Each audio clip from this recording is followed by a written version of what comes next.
Sometimes one single part can keep you from making a lot of progress on your car. And that's kind of how it's been with this 06 STI that we're putting back together now. And that has been this contraption of a coolant pipe and a PCV pipe. Because you see, this goes under the intake manifold and we couldn't get the engine harness in, we couldn't get the intake in, we couldn't get a lot of stuff in because we were waiting on that pipe, because that pipe kind of dictates the order of operations in which you put your car back together. The coolant pipes can go in, the intake manifold can go on, some of the intercooler piping can go in, the intake can go in. We have a ton of stuff coming from Cartboy. So I mentioned it, coolant pipes. This goes under the intake manifold. We've got this coolant piece that goes up on there. That goes to the expansion tank. This is PCV, that's PCV. This is PCV, this is water line from the water pump, and then the intake manifold and everything else kind of sits on top of this. Brand new engine harness for this car. Figured I'd snag one since the one that was for this car originally was pretty tattered and beaten. We do have a OEM bypass valve. I'm actually going to show you guys how to modify this a little bit to be able to get this to hold a little bit more boost. To be honest, I didn't want to spend $400 on a Cobb bypass valve. In my opinion, $400 for a bypass valve is a little insane to me. Cobb SF intake box, and we've got a handful of other little things that we're going to do that are kind of generic to the car that just need to get done. So the first thing that we have to do before anything else is get that water pipe under this intake manifold, get it all bolted down, and then we can start getting the manifold and everything else kind of dealt with. First thing up, let's get this intercooler pipe out of the way. This brake booster line, which can go back on permanently here in a minute, and then I think that's everything that's currently touching the intake manifold, so now this should be able to come up. I may have to take the turbo inlet off for this, but this I might not have to actually. Maybe I will. I actually think I should. I'm gonna have to take turbo inlet off. This water pipe has to go in before anything else. The prior owner actually didn't even have it on here. There's been a lot of things that just weren't on here that should have been.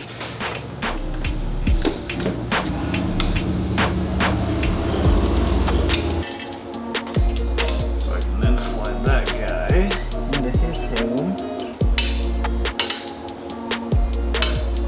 See if I'm able to get this in with the TGV housing on here. I don't know. Might be able to. Might have to take the TGV off. Okay. Alright, so we got our water pipe on, our turbo inlet back on. Next up, I think, is wire harness or the engine harness, so that way we can start getting all that in. This pipe can come out for right now because there's no need for it to be in. On our engine harness here, I need to replace all of the injector pigtails here with the injector dynamics ones. You can buy the plug and play little adapters if you want. I just rewire them at this point. So I'm actually gonna de-pin these so that way I can cut them as close as possible to the edge. And these are still good fuel injector electrical connectors, so I can just set them aside and put them in my electrical bin, so if we ever need them in the future, we at least have them. So I've got all four marked with these black X's. They have these two little cutouts. You do have to be careful because the crank position sensor also has the same cutouts, but it is obviously in a different position on the harness. So make sure that you know which ones that you are going to be rewiring.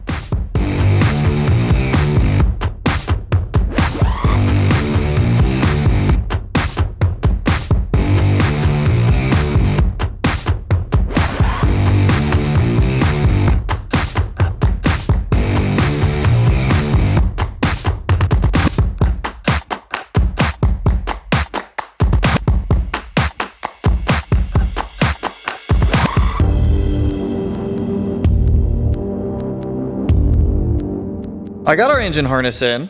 For the most part, everything is routed. I kind of opted to route it in the OEM orientation. But then I came over here to plug in the final two connectors, and I noticed that one of these wires down here is cut. So I traced it back to the brown connector, and it ended up being a green wire with white stripes. So I started going through the engine bay trying to find a green wire with a white stripe. I didn't immediately see anything, and then I went back and I looked at all of the little pieces of injector that I cut off to repin it, okay? I came over here, started running continuity test. It's beeping. I don't know if you guys can hear it. It's beeping. that means we have continuity right now. So from that green wire with the white stripe to our injector wire. What the hell, brother? Stop. So I have to take out this fuse box. I need to try to lift it up as high as I can so that way I can repair that wire and actually get it back into the connector. I don't know. I genuinely I don't understand. I don't understand how you do so much damage to a car inadvertently. I just don't get it. I just don't get it, you guys. So let me pull out this fuse box. Let me let me repair that properly so it actually goes back into our connector so we can get this fixed accordingly.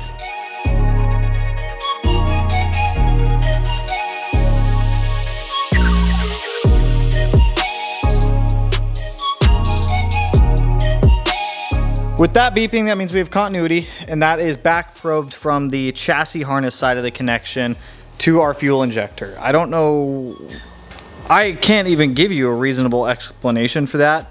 It really wasn't that bad to repair. Disassemble the fuse box, pull the harness up, cut the wire, cut it back in the harness, put a lengthened piece so that way it's got some flexibility to it. But like I said, I don't understand the thought process of whoever worked out. If this was a local shop that did like half of these like weird ass things, I'm flabbergasted. This is like some like straight backyard stuff, but the dude gave me all of these service records with the car when I bought it. So it leads me to think that a shop is doing a lot of this weird stuff that we are then going through and fixing. But regardless of the fact, the engine harness is in, the chassis harness is repaired. So now we can actually proceed, get our intake manifold on here and keep knocking this stuff out. Hopefully there are no more weird surprises for us, but we haven't even looked at the wiring under the dash. So who knows what we're gonna find up there. Move some of this stuff out of the way. I've got some hoses just kind of chilling all over here going to the manifold that I haven't done yet.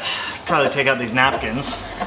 Probably wouldn't fare for us well if I left those in there. Oh, I should probably put the gaskets in. That might help.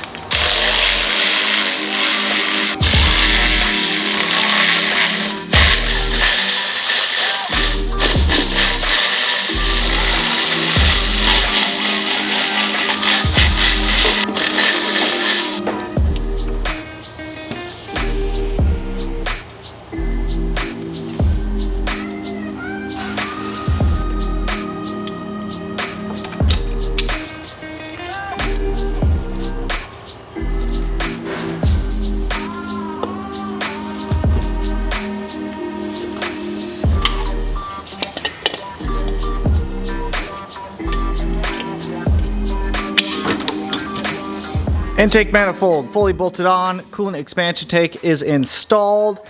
What else? Bypass valve, that's the next thing we're gonna do. So like I said earlier, I didn't want to spend $400 on a aftermarket bypass valve, so we got this one. And what we're actually gonna do is put this in the vise and squish this down a little bit, so that way this will hold more boost. That's what we're gonna do. This is what people used to do a long time ago. It works exceptionally well. So this top portion where the spring sits, we're gonna push it down so that way there's more tension sitting on the spring, roughly to where that nipple is touching the top of that. But you don't wanna go too far, otherwise this won't open. Put a couple paper towels in here. I think I'm gonna have to open this up more. I am. That's okay. Just like that. Try to make sure that sits flush. There we go. It is crushing down. Probably right about there is all I want. I'm gonna let this sit for a minute, just so that way, I mean, I doubt the metal's gonna be like doing, but you know, it did not boing out. So now the bypass valve spring, I can push it up. Definitely takes a lot more pressure. I could probably push this in a little bit more, to be honest, which, you know what, why not? Let's do it. Now this factory bypass valve will hold more pressure.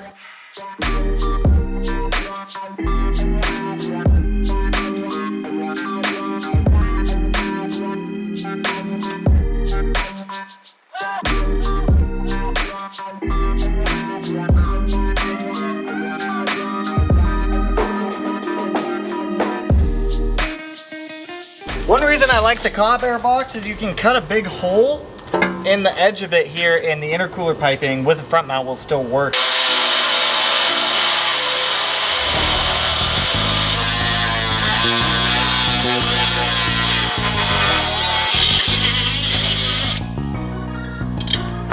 think I should be able to pry that out with a... Oh yeah. What the? What the hell? That shit was like one with the frame rail, dude. Okay, power steering line, I need you to chill in your home.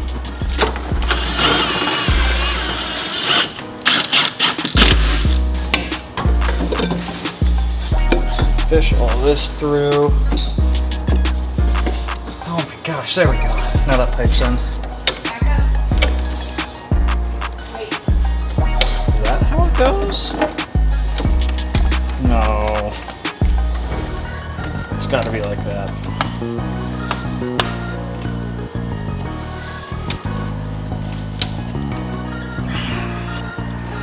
Come on. Get in there. I need to loosen that up a little bit more, I think.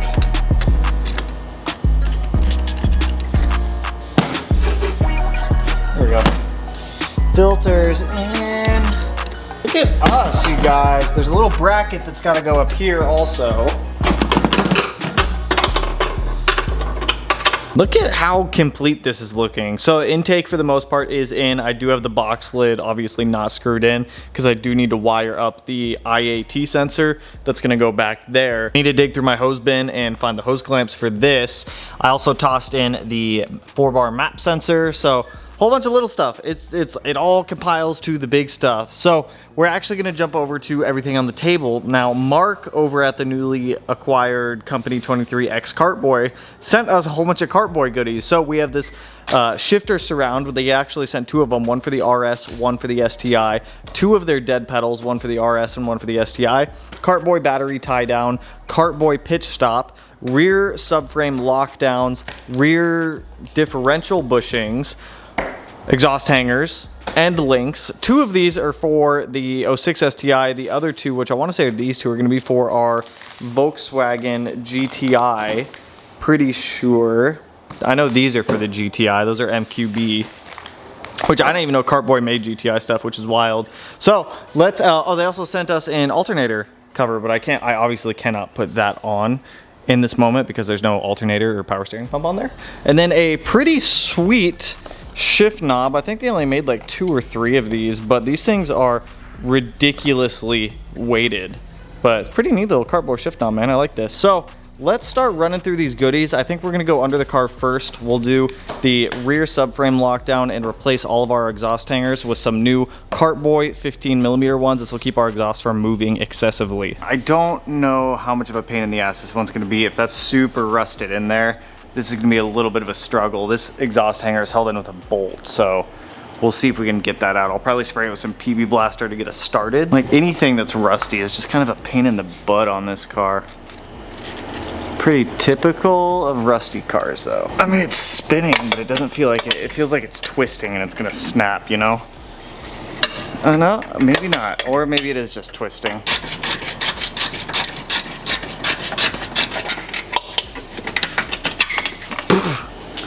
Oh yeah, that thing's rusty. We're gonna wire wheel this guy down.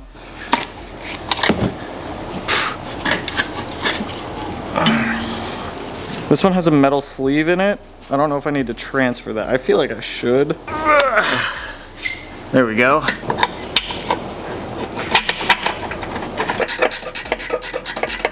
We're gonna go for this hanger next. I think I'm gonna have to take this off, which these look pretty rusty. We have 12, 12, 12, 12, and 12. We'll see if it wants to come off nicely.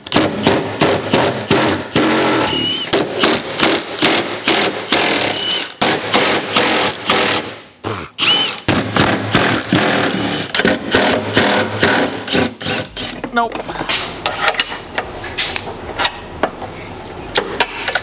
Pliers. Okay, I can just push that off. What did they do to my boy? Make cars out of stainless steel from now on. God, imagine the price. What's your car made of? Oh, you know, 304 stainless steel. I guess they did that with the Cybertruck. So that will go on. It's just getting this to go in it. Oh, no. We're doing something here. We're doing something here. Oh, no, I got it. Alright, sick here, which this one actually doesn't look too terrible to get to.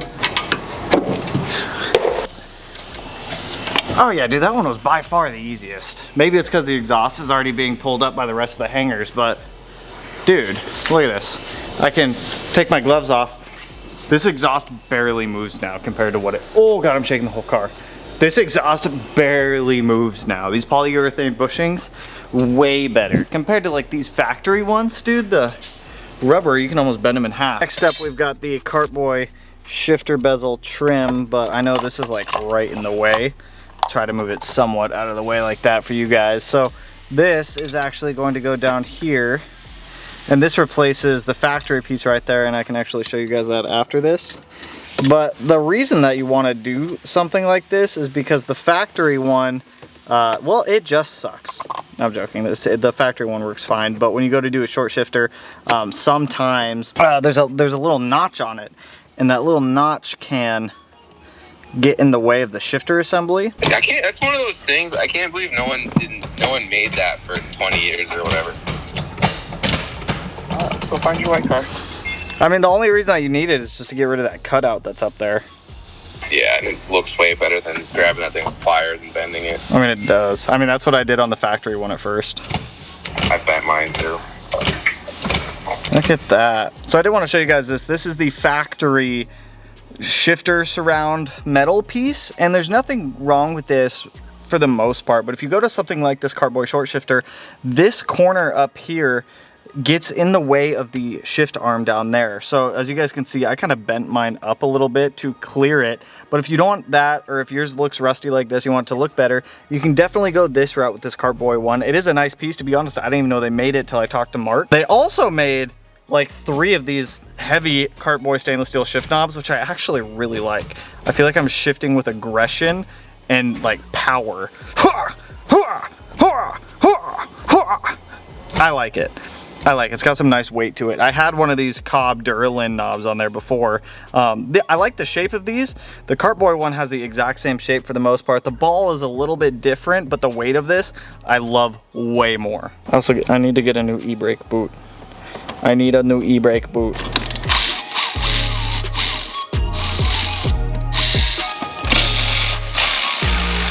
Our group end pitch stop can come on out, and the beautiful little Cartboy one can make its way in.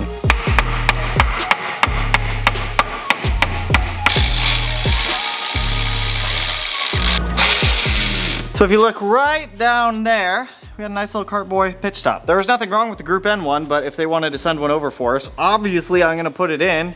There's no downsides to having the Cartboy in there. It'll probably have a little bit more MVH than the factory group N one will, but there's nothing wrong with that. I can live with a little bit of NVH, especially on this thing.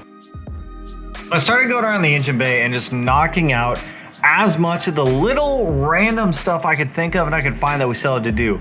Couple PCV lines here and there, couple coolant lines there and here, wiring in the IAT sensor wire harness. I'm still waiting on the sensor itself. I had to buy one because I didn't have one that was the right size, unfortunately, around the shop, so it's no big deal.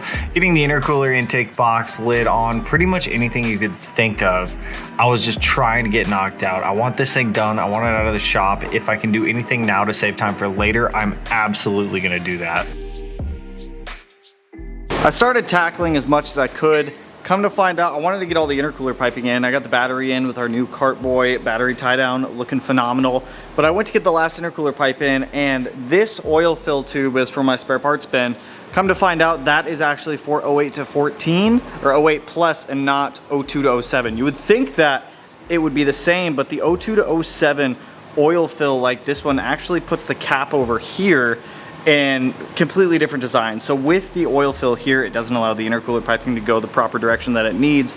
Not a big deal. I already got the new one ordered. Outside of that, I cannot get anything in this area done with until our new power steering pump comes in, because the power steering pump goes on the bracket, then the alternator connects to the bracket and the AC compressor. So that's kind of at a standstill. I had to order some 1/4 inch line to be able to hook up the boost controller. I did get the oil feed line in and a whole bunch of other smaller things. So at this point, I don't think there's actually anything else I can do to this car until parts come in, which does kind of suck. I did go ahead and throw on the Cartboy dead pedal also, which looks great. I got a couple more coolant lines here, this one to there, but I'm waiting on line. I'm waiting on a starter to come in because I don't have one for this car. The one that was on this car was completely tattered, and to be honest, I don't think it had much life in it left anyways. On a lighter note, I do have something pretty neat coming for the RS either tomorrow or the following day.